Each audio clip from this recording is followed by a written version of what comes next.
Up in the fancy shop today so I could use the old lift. Doing a little something different on this one.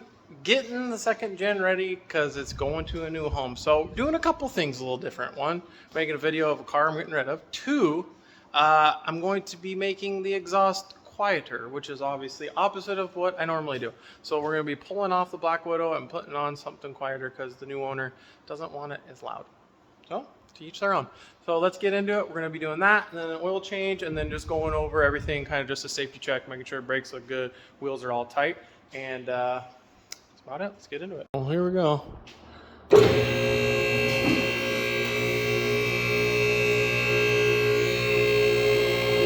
Like I said, we'll start with the exhaust, and then we'll give her a check underneath, make sure everything looks good, and then we'll do the oil change.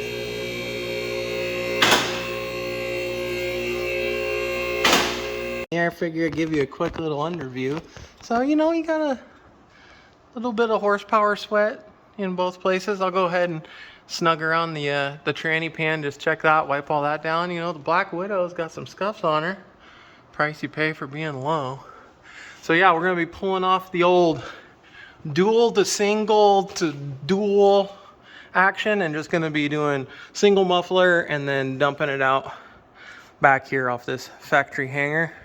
And I'll go ahead and make sure all this stuff is tight and right. Obviously I replaced all this when I did all the bushings, and check the diff cover again, wipe all that down, do fluid check on that. But yeah, all in all, I think we're good to go. All right, got the sawzall fired up. I think we're gonna cut it right about here.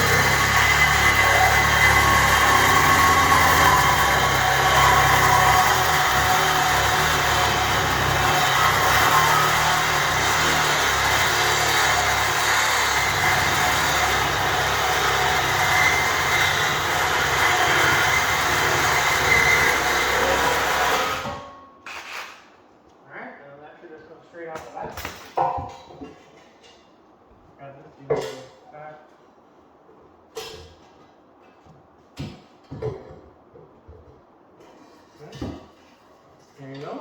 Yours. Easy as 1, 2, straight pipe. Yeah. So nothing super fancy, just keeping it functional. So we're gonna do brand new straight stick there, and then we'll do the muffler right there in the back, and reuse the existing hanger that was on there.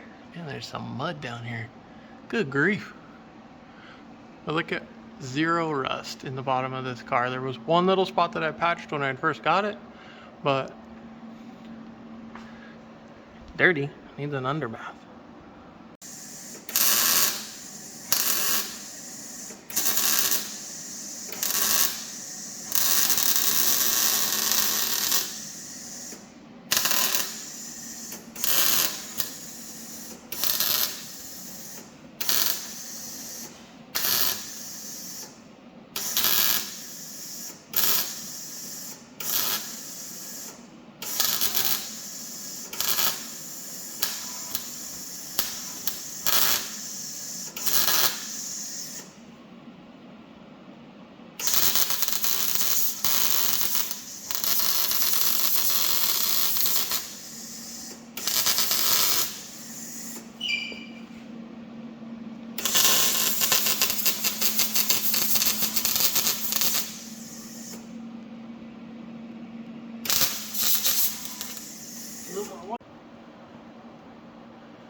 So I'm gonna go ahead and tack the front, and then I'll tack the hanger that we have up here. I just went and reused one of the rubber grommets. I'll tack that up, then we'll let the weight off of it, make sure it doesn't hang too low, and then I'll finish welding the whole thing.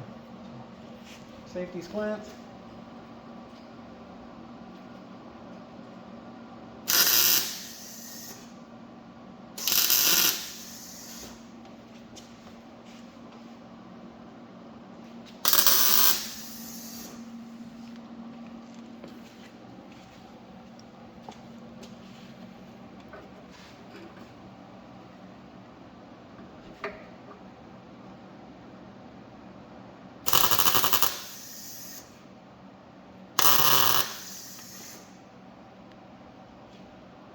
Alright.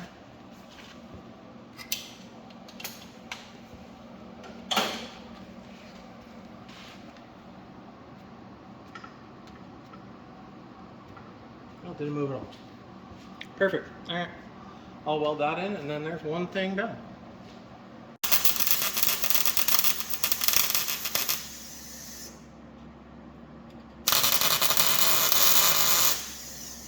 Bada boom.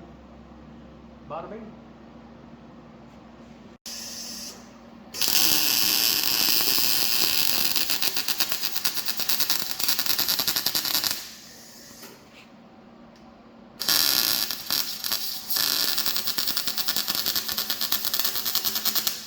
All right, well, we got that bad boy all zipped up, so we're gonna go ahead and drop the car, and I want to hear it before we start on the oil change. So we'll drop the car, and then I'll drain the old fluids, jack her up, switch the filter, you know, super exciting stuff, and then we'll go through, torque all the wheels.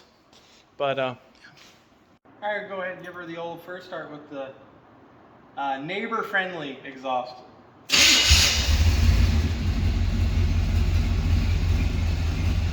Definitely neighbor-friendly.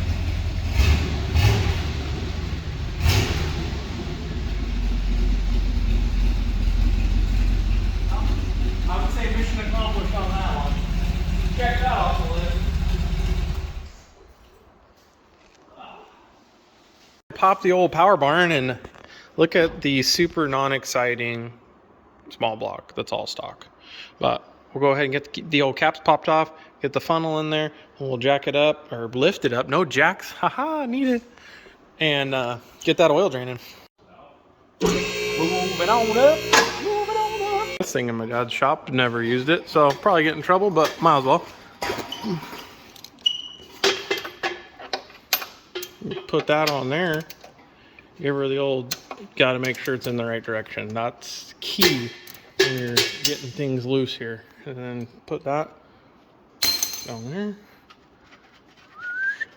And what you want to do is you want to make sure you're in a perfect spot where it runs down your elbow, because that's always the best. Twisty twist, and then you go real fast. Ooh, perfect. Uh-oh. Got the old high mile flavor, you know. It's got the extra good stuff and a Napa Gold here. So we're gonna preload this bad boy.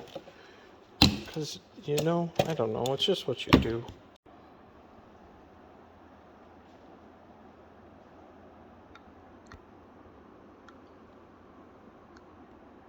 Easy there, fella. Alright, we're gonna go ahead and get this. I don't know, what was I thinking? Putting a Fram on here. Good grief, Tom. Oh. Dang it. Well, good grief, I made a mess. Well, let's get that cleaned up, then we'll swap that filter out.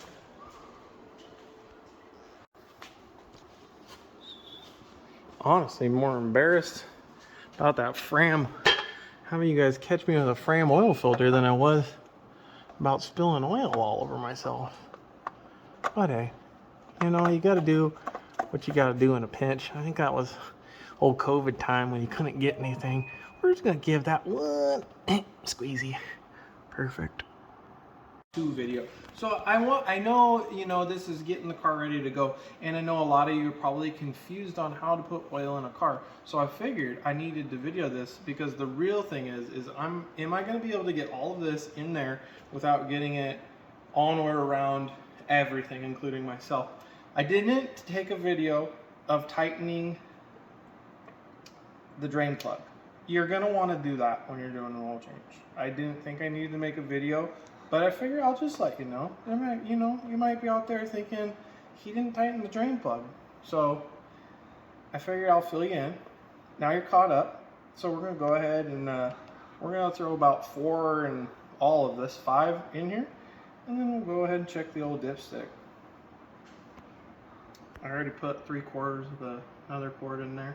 It's probably gonna take about 6. I got 6, so that's what it's gonna take. You're good. All right, so we got the oil right where she needs to be. Got greedy, put a little more brake fluid in it, and dang, almost spilt it out the back. So had to wipe that up. Maybe I'll hit that with some brake clean it up, but we're gonna go up with it and then check the diff and the transmission, and then I think we're there, ready for a test drive. All right, well, I'm glad I decided to check these transmission bolts because, you know, we are running the old cork gasket, and a couple of them loosened up a bit like that. So I'm not gonna get crazy with it. You don't want to, you know, over tighten it. Just nice and easy. Go around the horn and then maybe give her a crosshatch if you're really feeling ambitious. But yeah, I wanted to put eyes on that, make sure those all look good, are nice and snug. And we'll go ahead and check the tranny juice as well and cruise on back and check the rear diff. Oh yeah. It's always good to put eyes on all this stuff, especially when you're going to get rid of it. Then people ask, you can say, yeah, I looked at it. You don't need to worry about it. But it's always this is the first thing I do when I get a new vehicle, is I change the diff fluid, service and transmission, and then change the oil, just so I know where we're starting out. That was the only, I figured I'll bring you in here. That was the only rust in this entire car when I got it. I welded in that brand new section. I think old Weber found some undercoating, so we're actually gonna hit that with some undercoating, but car is crazy solid. The only thing I know, I'll probably never find another one this clean. All right, so got all the fluids checked, everything's tight. I'm gonna take over my house and throw the torque wrench on the wheels, tighten up the wheels, but listen to how quiet that thing is. It's just throwing me for a loop. The motor is louder than the exhaust. But she's darn near there. Checked all the headlights, checked all the turn signals. All right, well, we got it home. I torqued down all the lug nuts. We went ahead, warmed it up, checked the tranny fluid, went ahead and checked the coolant. Just tried to do a once over on everything like I would if I was taking her for a road trip. I need to top off the wiper juice, you know. And then I got all my stuff out of the inside, getting that all cleaned up. But you know, we got the sweet vintage Sony tape deck, and I figured you gotta leave something behind. Definitely not leaving the old Merle, not leaving ZZ Top. So, you know, I guess we're gonna have to go with the old Boston. You know, spread the love. Also, we got all the spare parts in there. Gave them a little extra oil. Found the spare tire for the 3rd gen, threw that in there. And then everything else I had left for it, so. Get it set up. Well, there it goes.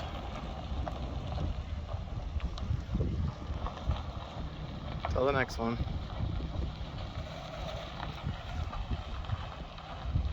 It's always bittersweet getting rid of a car. I really enjoyed the 79 Z28. It was a hoot. Just the process of getting it. If you guys don't know, there's stuff on the Instagram. I won't spend too much time, but ended up getting it around Christmas time. Figured I'd throw the guy a crazy offer. If he took it, then I'd go get it. Well, he did. So me and Nick went and grabbed the trailer, cruised down there and got it, got all the parts, and I put the car together and got it back on the road and decided I was going to daily it. So I've been dailying it for, I don't know, last 2 years, and it's been a great time. So I'm excited. I'm excited that it got to go to a family that's going to enjoy it, hopefully more than I did. And it gets a chance to live again with another family. I don't believe that would have had the ability to save it from the state that it was when I got it. So that's also cool. And that's kind of, just wanted to touch bases on that. Like, that's what Built to Beat, I mean, really is all about, is just trying to help motivate people and to just try to encourage people on a very small budget. If you just do a bunch of sweat equity, that you could have something that is cool and sell it and build something new, or keep it and just enjoy it. So I hope you guys enjoyed this little video.